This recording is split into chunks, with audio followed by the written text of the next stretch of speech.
Hi guys, welcome back to another video in the coming. In today's video I'll be talking about our problems with midfield this season so far. Obviously it hasn't gelled as well as it did last season, and in this video I'll be talking about some of my main thoughts on why it maybe hasn't clicked, but let's just get right into it. Obviously we firstly got McAllister here. I think he right now needs momentum, because so far this season he hasn't felt lively. Because I remember last season, around Christmas, he was so good, scored against Real Madrid in the Champions League, and you could always count on him to score a great long shot or something like that, or make some great assists, but he hasn't had the best start, and maybe it's because of all the new players he has had to adapt to as well. But he has just played in his main position, so maybe he just needs to get back to form. And then the next player obviously is Gravenberg. His movement has been super great this season. Obviously his dribbling is always superb. They can break up the play if he can get past 3 or 4 midfielders or defenders from the opposition team. And then obviously the problem is that with this new team, if he isn't at the back of the midfield, then he can get left behind very quickly if the opponents set a quick counter, because then it's pretty much up to Van Dijk to defend, because the rest of our defense hasn't been that great this season, although Kyrgios has rescued his season in the last few rounds, although we've lost. I think he's gotten better, but Gravenberg probably our best out and out midfielder this season, and I'll obviously come on to why later. Then the next midfield player is Wirtz. As of right now he's getting better. He had a very nice match against Chelsea when he came on, almost made a perfect assist for Salah after being on the pitch for 40 seconds. Salah just needed to finish that. But what I will say though is that he needs to convert more. So also he's running a lot around the pitch, maybe while not getting the ball as much, but he just needs to find those spaces in where he can get the ball and then finish it, or maybe get a great assist, because that has certainly missed. That's probably why we bought him as well, but I'm sure it will come at one point, because he's a super great talent, probably the best German talent out there right now, and that's why we bought him. And then probably a second best player this season behind Nekatiki is Soboslai. He brings so much energy to this team. Maybe the reason why I said Gravenberg has been our best midfielder is because Soboslai obviously has played right back in at least half of our games so far this season, or maybe even more than half. So that's obviously sets his midfield ratings down a bit, if you would call him that. But he's been super great at right back as well, and he will always do a job for the team if he gets put in midfield. So I respect that very much. And then Endo, this season he's sadly been missing the magic, because last season every time we brought him on we would defend our wins.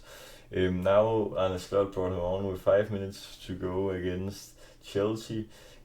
I honestly didn't understand it, because we needed to push for a goal and then we ended up conceding one, so I didn't understand the substitution to get Endo on, because we were obviously not even leading. So I didn't understand that by Arne Slot, but that's not Endo's problem, that's probably Arne Slot's problem in that case. But this season he just hasn't played as well. He obviously hasn't played that much also, but maybe it's just a team, because right now we've obviously lost 3 games on the spin, in which I've talked about in some of my recent videos as well. So I don't think it's all about Endo. And then I've said the depth up here, in which I've said Endo, Jones, Soboslai, Gravenberg, McAllister, Wirtz, and then Frimpong, if you could count Frimpong as a right mid. And I've written kinda, because obviously we have three to 6 midfield players here who play center mid or defensive mid or cam. And the problem here is obviously only 4 or 5 of those can play center mid, in which that means we probably need 2 center mids each game, in which we have 3 on the bench. And then if so like it's played at right back, then we only have two in depth, in which are Jones and Endo. I obviously know we have Trainer only, but maybe he isn't ready for Premier League or Champions League football. So obviously we have quite good depth here, at least compared to a defensive depth. That is so shocking in that position. So I'm quite happy with our players here. Obviously the only player who is aging, or for real aging here, is obviously Endo, but he's just a great backup for the cup games nonetheless. Soboslai is young, Jones is young, Grönberg, McAllister, Wirtz and Frimpong are all still super great talents and can rise even more. So I'm so stoked for that. Now I've made some general green arrows this season for our midfield. It's obviously Grönberg's dribbling. I also talked about it earlier in this video, but as I said, it can just break up the play and create some great situations. Obviously, the problem here is that our more offensive players this season haven't provided as well as last year, and with that I mean especially Salah. But I'll talk about that in a video that I'll record soon with our attacking problems so far as well.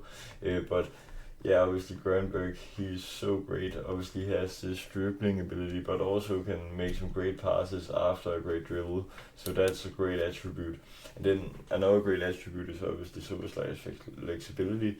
He's played that right back so much, and obviously his size at the right back just reminds me of maybe a Conor Bradley, but maybe just a little bit larger, because he can still run very quickly, and he can get in front of a lot of headers and stuff like that, in which Frimpong couldn't do that because he isn't as tall and stuff like that. So yeah, obviously if we continue to play Soboslai as right back, then I have no problem with it, but he also is a very great cam, so I just think Arne Slot needs to think about what he does here, because we also have Wirtz in the cam, so I understand him a bit, but maybe it's time to rotate Wirtz to a right wing if Salah continues to play badly as of now, but I don't think Salah will continue this bad form for the next period, because especially after an international break he's always strong.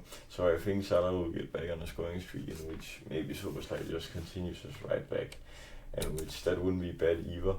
And obviously we can't forget this amazing free kick goal in which he scored against Arsenal. What a free kick. It was amazing to watch on the telly.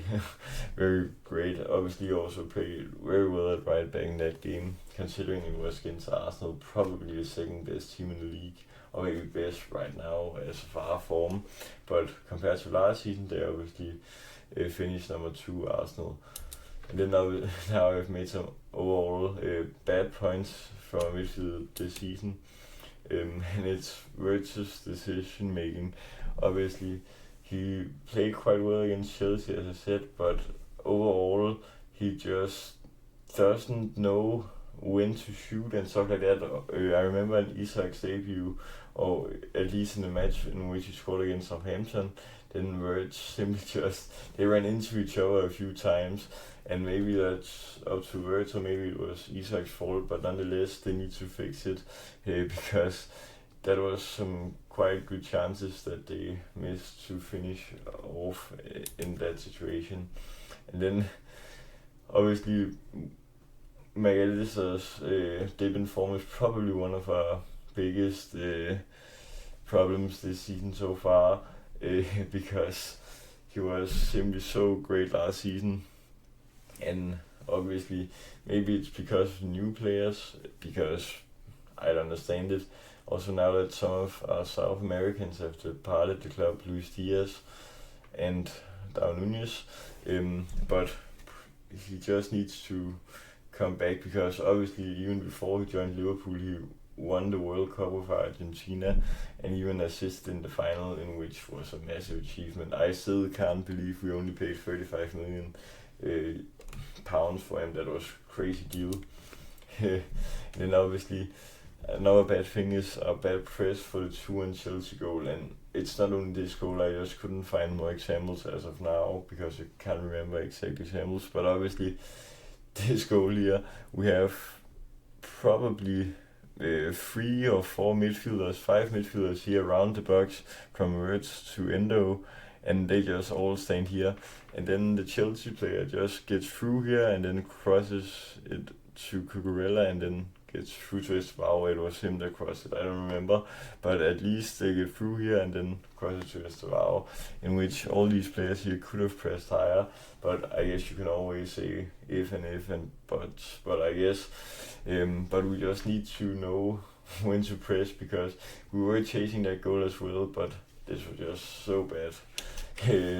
Such a devastating end. Once again, also in the Palace game. But obviously it's also Arne Slot who hasn't found the perfect mix, because as I talked about earlier, it was pretty much perfect last season, or at least compared to what we had expected. And now with Wirtz and maybe all our other signings, the mix just hasn't been perfect in midfield. Obviously Gravenberg has been very great, but McAllister and Wirtz are two creative midfielders.